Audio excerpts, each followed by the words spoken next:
Të ndarë, socialistët dhe demokratët përkujtuan sot në Lezhë 576 vjetorin e beslidhjes. Nuk kemi nevojë për beslidhje të reja, deklaroi ministri i Brendshëm Sander Leshaj, duke komentuar manifestimin e thirrur këtë të hënë nga presidenti Ilir Meta në mbrojtje të kushtetutës.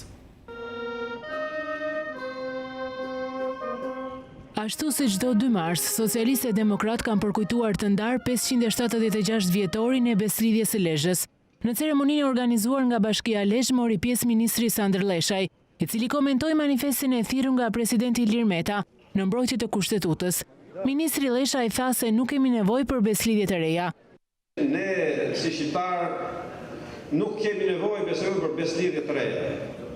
Ajo që kemi nevojë ne është që të ruajmë beslidhjen e vjetër. Jo sa herë kemi hall do të bëjmë beslidhje të reja mbi parime të reja. Në fakt vlera jonë qëndron si kom, si qytetar, si shqiptar, që ta ruajmë atë beslidhjen e vjetër, të pakorrigjuar, ashtu autentike si na las Skënderbeu. Pak orë pas ceremonisë përkujtimore të organizuar nga socialistët, përfaqësues të Partisë Demokratike në Lezhë u mblodhën duke vendosur lule pranë obeliskut, ku u mbajt kuvendi i Lezhës në 1444.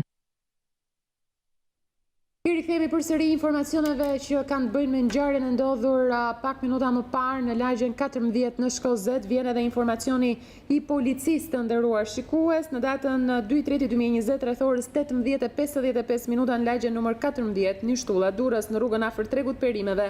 Në rrethana akoma të paqarta kanë humbur jetën shtetasit DSH 35 vjeç dhe AA dyshohet me armë zjarri. Menjëherë në vend ngjarje kanë mbritur forca të shumta policie si edhe grupi hetimor. Janë ngritur pika kontrolli dhe është rrethuar zona në një perimetër të gjerë. Pika kontrolli janë ngritur edhe nga DVP Tiranë Fier në aksin rrugor Durrës Tiranë e Durrës Lushnjë. Në mbështetje të policisë vendore janë nisur edhe grupet forcave ndërhyrjes së shpejtë të Tiranës për krehjen e zonës. Paraprakisht dyshohet se është qelluar nga një automjet në lëvizje. Shërbimet e policisë kanë mundur të identifikojnë targat dhe janë vënë në ndjekje të autorëve. Për zbardhjen e ngjarjes në ndihmë të grupit hetimor po shkojnë specialistët e krimeve të rënda në departamentin e policisë kriminale. Grupi hetimor në drejtimin e prokurorisë po vijon veprimet në vend ngjarje duke grumbulluar dhe fiksuar çdo provë sado të vlefshme që do të shërbejë zbardhjes së ngjarjes. Është kjo komunikata apo deklarata për shtyp e policisë së shtetit. Ndërkohë, do të kemi edhe një herë Klodiana Axhian për të mësuar diçka më shumë, qoftë edhe detaje nga terreni se çfarë ka ndodhur konkretisht edhe pas informacionit zyrtar që lexoi Nisida që vjen nga policia. Klodi, përshëndetje edhe një herë. Përshëndetje Klodi. Unë flas nga spitali i Durrësit, këtu ku ka mbërritur Angelo Avdia, i moshës rreth 22 vjeç, ka mbërritur i gjallë, njëri prej 2 personave të cilët kanë mbetur të vrarë nga atentati i sotëm në lagjen numër 14. Angelo Avdia, siç më thanë personeli i urgjentës së spitalit të Durrësit, është i moshës rreth 20 apo 22 vjeç, është dërguar, ka mbërritur i gjallë, por nuk ka mundur të mbijetojë plagëve të marra me armë zjarri dhe është dërguar në morg për ekspertizë mjekoligjore, ndërsa personi tjetër,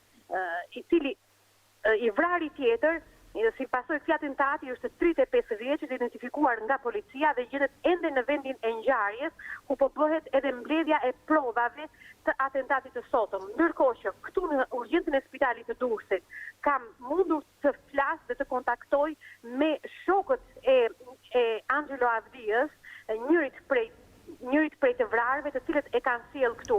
Ata më thanë se ka qenë një automjet i cili në ecje sipër ka shtënë me armë zjarri në drejtim të 2 shokëve të tyre. Kanë qenë mjaft të prekur, janë mjaft të prekur e të lënduar.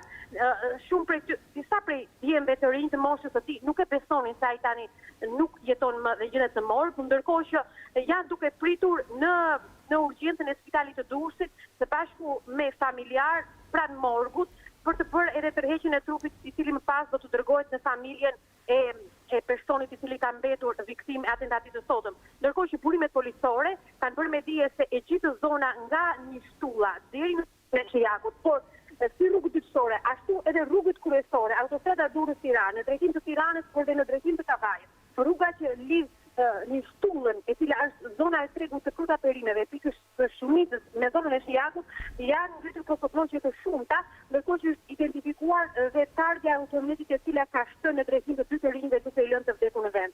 Mësova nga operatorët e policisë se personi personi 35 vjeçar, i cili është personi i dytë i cili ka vdekur në vend, është qelluar me armë në kokë dhe ka mbetur menjëherë viktimë, ndërsa Ngjarja është sjell i gjallë në spitalin e Durrësit, por nuk ka mundur të mbijetojë plagëve.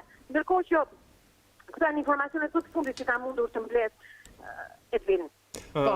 Klod, a ka informacionet pak të dhe nga dëshmit dhe bisedat që ke pasur nëse të pak të në Angelo Avdia ishte person problematik, ishte patur probleme më përpara, çfarë thonin shokët e tij? Të dy personat dyshohet se i përkasin komunitetit të Rom. Në zonën e Shtullës, në lagjen numër 14 në Durrës, jeton komuniteti Rom. Dhe pikërisht atentati ka ndodhur në këtë zonë, në këtë lagje, në mbrëmje, në momentin kur pothuajse gjithë lagja është ende jashtë, gjithë të rinjt janë ende në anë të rrugëve apo në lokalet përgjatë kësaj zone, e cila njihet që i përket komunitetit të Rom. Edhe dyshohet që të dy viktimat i përkasin këtij komuniteti. Kjo nisur edhe nga fakti që unë fola me dëshmimtar, me shok të njërit prej viktimave të Angelosit, cilët e kishin sjellë në spitalin e Durrësit dhe ishin i përkisin këtij komuniteti. Janë ata që po e presin këtu në morgun e spitalit. Mirë, Klod. Ne nuk mund të themi për motivet, ende sepse policia është duke mbledhur provat në vendin e ngjarjes, duke u marrë në pyetje shumë persona për të mësuar edhe motivet se çfarë motive kanë shtyrë që të vriten në atentat dy të rinj në lagjen numër 14. Faleminderit për informacionet, ndërkohë shkojmë me një lidhje të drejt për drejt me Doriana Bezat, sepse ka dhe emrin tjetër të personit të mbetur të vrarë. Ka emrin tjetër të viktimës dhe është një ngjarje që ka vetëm pak minuta që ka ndodhur, prandaj dhe ka patur edhe kakofoni informacioni.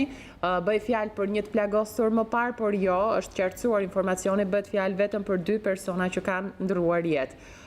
Nuk dim më shumë se sa kemi raportuar deri tani, do të presim në minutat në vijim për të zbardhur të tjera detaje. Doriana Bezat është në lidhje të drejtë për drejtë. Dori, linja për ty.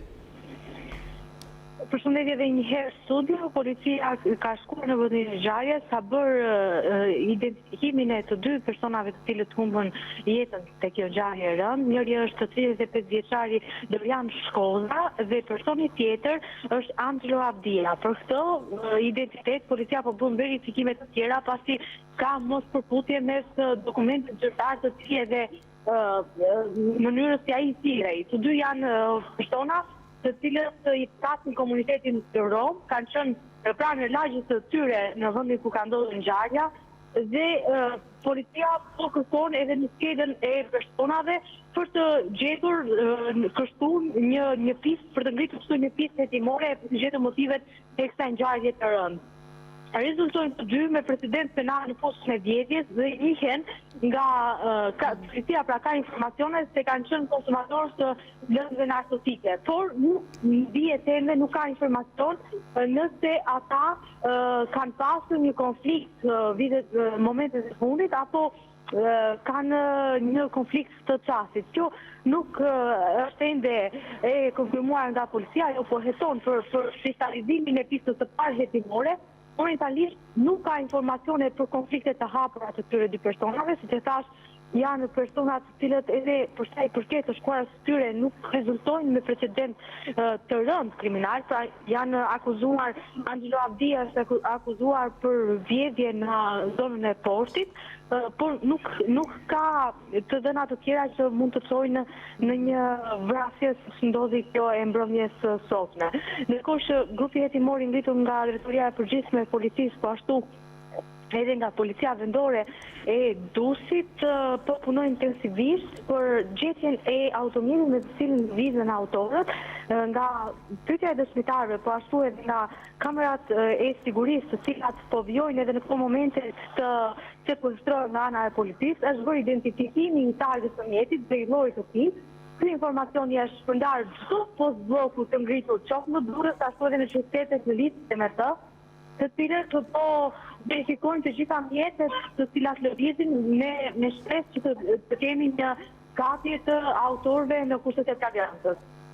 Duke parë gjithë specifikën edhe dinamikën e kësaj ngjarje, për çfarë janë dyshimet kryesore, për një ngjarje të momentit apo për një atentat të mirë organizuar?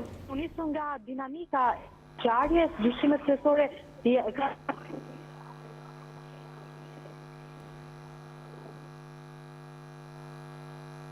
Ka patur një ndërprerje të sinjalit në përjet linjës, nuk e di nëse është përsëri Doriana? Po, Doriana. Më dëgjoni? Po, të kemi sërish, po.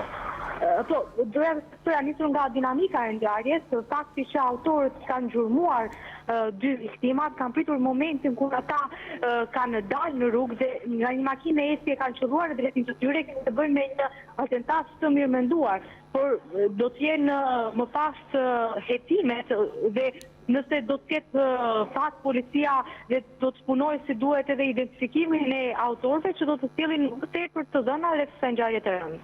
Edhe në pyetje të erdor përpara se të lëm të largohesh momentalisht gjithmonë. Cilat janë dyshimet e policisë nga janë larguar autorët pas krimit? Në drejtim të kujt? Këtë informacion policia ende nuk e ka, pasi janë marrë vetëm kamerat e sigurisë në zonë. Është bërë identifikimi i targës të mjetit nga pyetja e dëshmitarëve dhe përkthesja e atyre dëshmitarëve okulare me kamerat e sigurisë të grumbulluara në zonë. Është bërë vetëm kjo krije momentalisht, pasi duhet të mendojmë që krimi ka vetëm 5 minuta që ka ndodhur, grupi hetimor nga drejtoria e Durrësit deri në një shtu ku edhe ndodhi ngjarja është një distancë që ju desh policisë fillimisht të shkojnë në vendin e ngjarjes tani të hartojnë një plan për ngritjen e pikave të kontrollit, më pas do ta kemi këtë informacion se në çfarë drejtimi janë larguar autorët, pasi momentalisht është bërë vetëm konservimi i vendit të ngjarjes.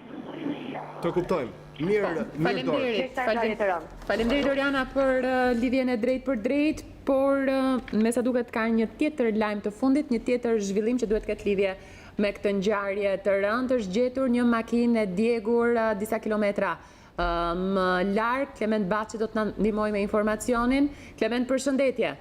Përshëndetje. Ku është gjetur makina e djegur, Klement, dhe në ç'rrethana? Aktualisht ka vetëm pak minuta që kam marrë një informacion për djegjen e një mjeti në afërsi të bishtit të zhurit në hyrje të qytetit të Rrogozhinës. Makina është lënë anës rrugës kryesore, ndërkohë që i është vënë flaka. Burime nga policia më bëjnë me dije se ata kanë shkuar. Po e shohim edhe në foto makinën e djegur, po. Burime nga policia më kanë bërë me dije se sapo kanë marrë njoftimin kanë shkuar me gjë në vendin e ngjarjes, ashtu sikurse policia kanë shkuar edhe shërbimet e zgjatësikses së qytetit të Rrogozhinës që kanë bërë të mundur djegjen e shuarjen e flakëve. Majta ka mundur të mësoj deri në këtë moment dhe pasi ngjarja ka ndodhur vetëm para pak minutash, makina është e tipit Benz dhe është lënë anës rrugës. Dyshohet se kjo makinë mund të jetë përdorur nga autorët e vrasjes në qytetin e Durrësit, një ngjarje që na trodhiti të gjithëve pak kohë më parë, megjithatë ende duke qenë se edhe makina nuk ka afërsisht ka shumë pak minuta që është dhënë si informacion edhe nga ana e policisë, policia ende nuk ka një version zyrtar për këtë makinë të djegur që është lënë anës rrugës pranë bishtit të zhurit. Një pyetje Kelment, a mund të shquej targa e mjetit apo është totalisht i djegur dhe nuk ka asnjë shans që të bëhet lidhja pastaj për mjetin e përdorur në vend ngjarje me atë që u doq? Aktualisht nga marrë informacionit unë jam duke shkuar në vendin e ngjarjes dhe sapo të kemi një informacion të saktë dhe konkret në lidhje me këtë, do ta përcjell më një herë në studio.